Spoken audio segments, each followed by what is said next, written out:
Learning chess by sharps in பார்ட்ஸோட part 3 video தான் பார்க்க போகிறோம். பார்ட் 3 வீடியோவில் சிலிக்கான் டிஃபென்ஸை பற்றி பார்க்க போகிறோம். சிலிக்கான் டிஃபென்ஸில் என்ன பார்க்க போகிறோம்னா, ஒரு நார்மலான ஒரு வேரியேஷன், பீஸ் டெவலப்மெண்ட், மீனிங்கை பற்றி பார்க்க போகிறோம். இதுக்கு முன்னாடி நான் ஒன்று சொல்லிடுறேன். செஸ் போர்டை வந்து நம்ம ரெண்டாக டிவைட் பண்ணணும். ஃபஸ்ட்டு இது கிங் சைடு, இது குயின் சைடு. இப்போ சிலிக்கான் டிஃபென்ஸை பொறுத்த வரைக்கும் ஒயிட்டுக்கு வந்து கிங் சைடு வந்து அட்வான்டேஜ் இருக்கும், பிளாக்குக்கு வந்து குயின் சைடு அட்வான்டேஜ் அதிகமாக இருக்கும். அதாவது அட்டாக்ஸ் வந்து அவங்களுக்கு அதிகமாக பண்ணுவாங்க. இப்போ நெக்ஸ்ட்டு நம்ம இதை பற்றி பார்ப்போம். ஃபஸ்ட்டு சிலிக்கான் டிஃபென்ஸுக்கு நம்மளோட இ பானை ஊற்றுனவங்க அவங்களோட சி பானை ஊற்றுவாங்க. ஒரு இம்பேலன்ஸான பொசிஷன், அதாவது நம்ம கிங் பான் ஓப்பனிங் பார்த்த வரைக்கும் ஒரு பேலன்ஸ்டான பொசிஷன், ஈக்குவலாக இருக்கும், சிமெட்ரிக்கலாக இருக்கும், அதாவது ஒரே மாதிரி இருக்கும். ஆனால் இந்த மாதிரி சி பானை ஊற்றும் போது ஒரு இன்சிமெட்ரிக்கல் பொசிஷன் வரும். மிட் கேமில் ஒயிட்டுக்கு வந்து பெஸ்ட்டு மூவ் கண்டுபிடிக்கிறது கஷ்டமாக இருக்கும். அதே மாதிரி பிளாக்குக்கு வந்து அவங்க ஒரு மூவ் மாற்றி பண்ணால் கூட அதில் வந்து ஒயிட்டுக்கு அட்வான்டேஜ் ஆகிறதுக்கு வாய்ப்பு அதிகம்.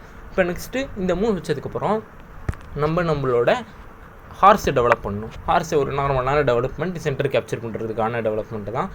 அடுத்து அவங்க நம்மளோட ஈப்பானை வெளியே கொண்டு வராமல் இருக்கிறதுக்காக, அதாவது ஈப்பானை டெவலப் பண்ணாமல் இருக்கிறதுக்காக அவங்க வந்து இந்த பானை நோத்தலாம், இல்லை இந்த பானை நோத்தலாம், இந்த நைட்டை நோத்தலாம். இந்த ஸ்கொயருக்கு வந்து வராமல் இருக்கிறதுக்காக அவங்க நார்மலாக இந்த பானை நோத்துறாங்கன்னா, இப்போ இந்த இடத்துல சிலிக்கான் டிஃபென்ஸில் ஒரு நார்மல் வேரியேஷனில் நம்மளோட டீப்பானை ட்ரேடு பண்ணணும். அவங்க சீப்பானை வச்சு கேப்சர் பண்ணதுக்கப்புறம் நம்மளோட ஹார்ஸை வச்சு அதை கேப்சர் பண்ணணும். ஏன் நம்ம டீப்பானை இந்த இடத்துல நவுத்துறோம்னா, டீப்பானை நவுத்துனதுக்கப்புறம் இந்த பிஷப்புக்கு இந்த ஸ்கொயர் ஃபுல்லாக ஆக்டிவ், இந்த பிஷப்புக்கு இந்த ஸ்கொயர் ஃபுல்லாக ஆல்ரெடி ஆக்டிவ் இருக்குது, குயினுக்கு ஸ்கொயர் இருக்கும்.